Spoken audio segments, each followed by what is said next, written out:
السلام علیکم students, second year economics کے سلسلے میں آج ہمارے لیکچر کا ٹاپک ہے اعتباری زر کے آلات۔ جیسا کہ پچھلے لیکچر میں ہم نے دیکھا کہ آج کل کے دور میں سب سے زیادہ جو زر جو ہے لین دین کے لیے استعمال ہو رہا ہے وہ اعتباری زر ہے۔ اب دیکھنا یہ ہے اعتباری زر جو ہے وہ ایسا زر ہوتا ہے جو اعتبار یا بھروسے کی بنیاد پہ گردش کرتا ہے، اور اعتباری زر جو ہے وہ ملک کے تجارتی بینک جو ہے وہ جاری کرتے ہیں۔ تو اب ہم یہ دیکھتے ہیں کہ اعتباری زر کے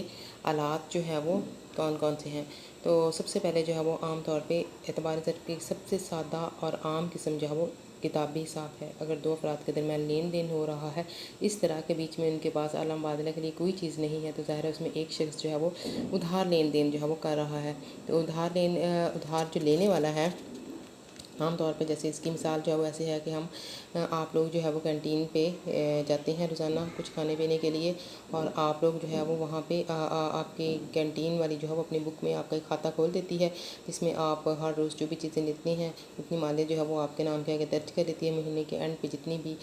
پیسے جو ہے وہ آپ کے ذمہ واجب الادا ہوتے ہیں آپ وہ ادا کر دیتے ہیں، اور آپ کا کھاتہ جو ہے وہ کلیئر ہو جاتا ہے۔ تو اسے کہتے ہیں کتابی حساب۔ تو یہ اعتباری، چونکہ یہاں بھی آپ لین دین کر رہے ہیں اور اعتبار یا اعتماد کی بنیاد پہ لین دین کر رہا ہے، تو اس لیے یہ بھی ایک طرح سے اعتباری زر ہے، اور اسے اعتباری زر کی ہم کہیں گے یہ کتابی حساب ہے۔ دوسرے نمبر پہ جو ہے وہ تحریری وعدہ ہے۔ تحریری وعدے میں عام طور پہ اعتباری زر جو ہے وہ اس میں قرض خواہ اور مقروض کے درمیان جو ہے ادھار لین دین ہی ہوتا ہے، اور اس میں مقروض کی طرف سے عام طور پہ ایک رسید جاری کی جاتی ہے جو اسٹامپ پیپر پہ یا سادہ کاغذ پہ جو ہے وہ ہو سکتی ہے، اور قرض دار جو ہے وہ اس میں طے شدہ معاہدے کے تحت مقررہ وقت میں ادھار کی رقم جو ہے وہ واپس کر دے گا۔ یہ وہ اس پہ لکھ دیتا ہے، عام طور پہ اسے رسید کہتے ہیں، اور اس کی تحریر پہ وہ رسیدی ٹکٹ بھی لگا دی جاتی ہے تاکہ ضرورت پڑنے پر اگر قرض خواہ یعنی کہ قرض دینے والا جو ہے وہ مقروض کے خلاف جو ہے وہ رقم کی ادائیگی کے لیے کوئی قانونی چارہ جوئی بھی کر سکے۔ اس طرح قرض خواہ اور مقروض کے درمیان جو ادھار لینے کا یہ معاہدہ جس میں ادھار جو لینے والا ہے وہ رسید لکھ کے دیتا ہے، اسے ہم تحریری وعدہ کہتے ہیں۔ تو یہ بھی اعتباری زر کی ایک قسم ہے۔ تیسرے اعتباری زر کی جو تیسری قسم ہے وہ چیک ہے، جس کے نام سے تو آپ واقف ہوں گے۔ عام طور پہ چیک جو ہے وہ تجارتی بینک جاری کرتے ہیں، اور چیک جو ہے وہ ایک طرح سے ایک حکم نامہ ہوتا ہے جو کہ کوئی شخص جو ہے وہ اپنے بینک کے نام لکھتا ہے، جس میں اس نے اپنی امانت جو ہے وہ جمع کروائی ہوتی ہے، جس میں وہ بینک کو حکم دیتا ہے کہ وہ اس چیک پہ درج شدہ رقم جو ہے وہ چیک رکھنے والے کو ادا کر دے گا، اور چیک جو ہے وہ ضروری کارروائی کرنے کے بعد اس کی رقم جو ہے وہ ادا کر دیتا ہے۔ لیکن اس کے لیے ضروری ہے کہ جس شخص نے چیک جاری کیا ہے، عام چیک اس کے اکاؤنٹ میں اتنی رقم یا اس سے زیادہ رقم جو ہے وہ کم سے کم موجود ہو، اور اس کے علاوہ رقم کا اندراج، تاریخ کا اندراج، اکاؤنٹ نمبر، اور اس کے علاوہ چیک جاری کرنے والے کے جو دستخط ہیں وہ موجود جو ہے وہ ہونے چاہیے۔ چیک عام طور پہ تو اعتباری زر کی سب سے عام اور جو کامن قسم ہے، جو سب سے زیادہ جو ہے اعتباری زر کے طور پہ استعمال ہوتی ہے وہ چیک کی ہے۔ چیک کی 4 اقسام ہوتی ہیں، یعنی کہ چیک 4 طرح کے ہو سکتے ہیں: حامل یا بیرر چیک، آرڈر چیک یا حکمی چیک، کراس چیک، اور اس کے علاوہ ٹریولرز چیک یا سفری چیک۔ تو سب سے پہلے حامل یا بیرر چیک دیکھتے ہیں۔ حامل یا بیرر چیک سے مراد یہ ہے، عام طور پہ لوگ جو ہے وہ بینکوں سے رقم نکالنے کے لیے اسی چیک کو سب سے زیادہ استعمال کرتے ہیں۔ یہ ایسا چیک ہوتا ہے جس میں بینک میں جو بھی شخص جو ہے وہ اس چیک کو پیش کرے گا، بینک اس کو وہ رقم جو ہے وہ ادا کر دے گا، اور اس کی شناخت یا کسی قسم کی پوچھ گچھ جو ہے وہ نہیں کرے گا، کیونکہ اس چیک کے اوپر کونے میں بیرر کا لفظ جو ہے وہ لکھا ہوتا ہے۔ تو جو کوئی بھی جا کے اس چیک کو بینک میں پیش کرے گا، بینک جو ہے وہ اس کی رقم جو ہے وہ ادا کر دے گا۔ اگر آپ حامل چیک کے اوپر بیرر کو کاٹ دیں اور اس کے اوپر جو ہے وہ آرڈر لکھ دیں، تو اس کا مطلب ہے کہ یہ چیک جو ہے اب یہ حکمی چیک بن جائے گا۔ ایسا چیک جو ہے وہ وہی شخص بینک سے وصول کر سکتا ہے، یعنی کہ وہی شخص یہ چیک کو بینک سے کیش کرا سکتا ہے جس کے یہ نام لکھا گیا ہے، اور جس کے نام لکھا گیا ہے چیک جاری کرنے بینک کو اس کو اپنی شناخت جو ہے وہ بینک کے ملازم کو کروانی پڑتی ہے، اور شناخت کے لیے یہ ضروری ہے کہ بینک کا کوئی ملازم یا اکاؤنٹ ہولڈر یہ اس شخص کے دستخط سے اس چیز کی تصدیق کرے کہ چیک رسول کرنے والا وہی شخص ہے جس کا نام جو ہے وہ چیک پہ لکھا گیا ہے۔ اس قسم کا چیک اگر غلطی سے کہیں گم بھی ہو جائے تو اس میں پھر پریشانی کی کوئی بات نہیں ہوتی، کیونکہ اس کو بینک جو ہے وہ پوری تحقیق کے بعد ہی ادائیگی کرتا ہے۔ اس کے علاوہ چیک کی تیسری قسم جو ہے وہ کراس چیک یا نشان زدہ چیک ہے۔ اگر ہم چیک کے کونے میں بیرر کاٹ کے اس کے اوپر دو پیرالل لائنس متوازی لائنیں لگا کر اس کے اندر لکھتے ہیں پیس اکاؤنٹ اونلی، تو اس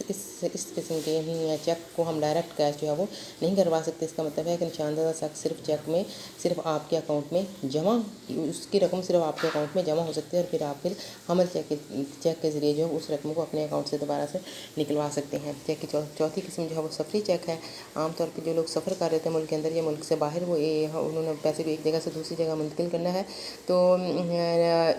رقم کی حفاظت کے لیے اور اس کے علاوہ دوسرے غیر ملکی شرح مال رقم سے بچنے کے لیے بینک جو ہے اس قسم کے چیک جاری کرتے ہیں۔ یہ چیک حاصل کرنے کے لیے ضروری ہے کہ لوگ جو ہے وہ اپنی رقم جو ہے وہ اپنے بینکوں میں جمع کروا کے سفری چیک بنا لیتے ہیں، اور پھر ان چیکوں کو جس شہر یا ملک میں وہ جاتے ہیں وہ اس بینک کی نامزد کردہ شاخوں میں جا کے اس چیک کو جمع کروا کے اپنی رقم جو ہے وہ وصول کر لیتے ہیں، اور اس طرح سے رقم آسانی سے ایک جگہ سے دوسری جگہ جو ہے وہ منتقل ہو جاتی ہے۔ اس طرح سے یہ چیک کی 4 اقسام ہیں: حامل چیک، حکمی چیک، نشان زدہ چیک اور سفری چیک۔ اعتباری زر کی 5ویں قسم جو ہے، یہ ہم نے 3 قسمیں بنی، اب چوتھی قسم جو ہے وہ بینک ڈرافٹ ہے۔ بینک ڈرافٹ بھی عام طور پہ بینک کی طرف سے جاری کردہ ایک دستاویز ہی ہوتی ہے۔ اس کے ذریعے بھی لوگ اپنی رقم جو ہے وہ بحفاظت ایک جگہ سے دوسری جگہ جو ہے وہ منتقل کر سکتے ہیں۔ اس میں یہ ہوتا ہے کہ بینک ڈرافٹ جو شخص بنوا رہا ہے، پہلے وہ اپنے بینک میں اپنے اکاؤنٹ میں اپنی رقم جو ہے وہ جمع کروائے گا، پھر اپنی جتنی رقم جو ہے وہ کسی دوسرے شہر میں منتقل کرنا چاہتا ہے وہ اتنی رقم کا وہ کسی دوسرے شخص کو منتقل کرنا چاہتا ہے تو اس رقم کا بینک سے ڈرافٹ بنوا لے گا، اور وہ بینک جو ہے اپنی شاخ سے کسی دوسرے بینک کے نام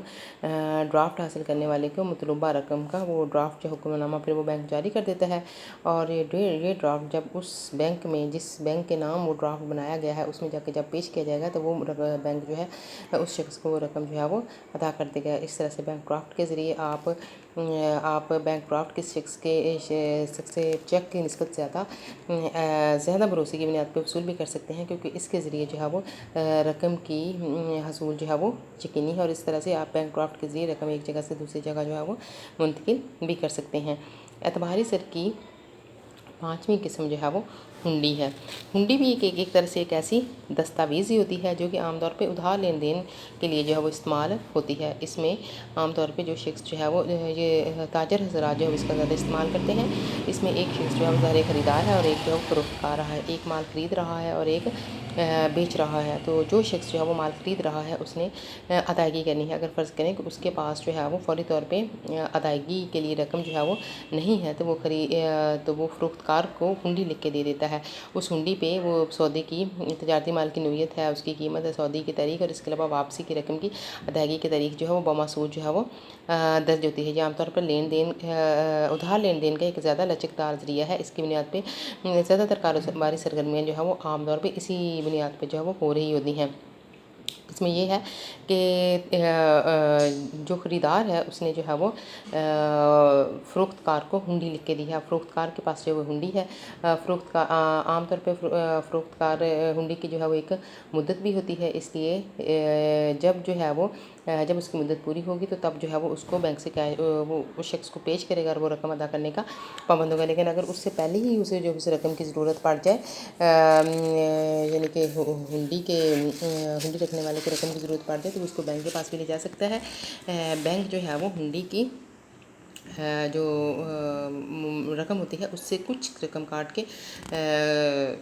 رقم جو ہے وہ ادا کر دے گا، اور اس طرح سے جب اس کی مدت پوری ہوگی تو وہ پھر مطلوبہ شخص سے اتنی رقم جو ہے وہ بمثبوت وصول کر لے گا، اور اس طرح سے بینک کو بھی فائدہ ہو جائے گا اور اس شخص کو بھی ضرورت پڑنے پہ رقم جو ہے وہ حاصل ہو سکتی ہے۔ اسے ہنڈی کو بٹا لگوانا کہتے ہیں۔ عام طور پہ ہنڈی کی جو اقسام ہیں وہ ہنڈی کی درشنی ہنڈی یعنی کہ سائڈ بل آف ایکسچینج، اور اس کے علاوہ مدتی ہنڈی ٹائم بل آف ایکسچینج ہے۔ درشنی ہنڈی میں یہ ہوتا ہے کہ یہ ایسی دستاویز ہے کہ اس کو جب بھی پیش کیا جائے گا اسی وقت جب اس کی ادائیگی جو ہے وہ کی جائے گی۔ اس میں خریدار اور فروخت کار کے درمیان ایک ایسا کاروباری طریقہ کار ہے، اس کے تحت تجارتی مال کا جو فروخت کار ہے وہ فروخت کردہ اشیاء کو عام طور پہ ریلوے یا کسی اور نقل و حمل کے ذریعے سے بک کروا کے اس کے اوپر مال کی نوعیت اور اس کا بل اور اس کے علاوہ ٹرانسپورٹ کمپنی کی رسید وغیرہ اپنے بینک کے نام بھیج دیتے ہیں، اور اپنے بینک کو ہدایت کر دیتے ہیں کہ مال جو ہے وہ خریدار کو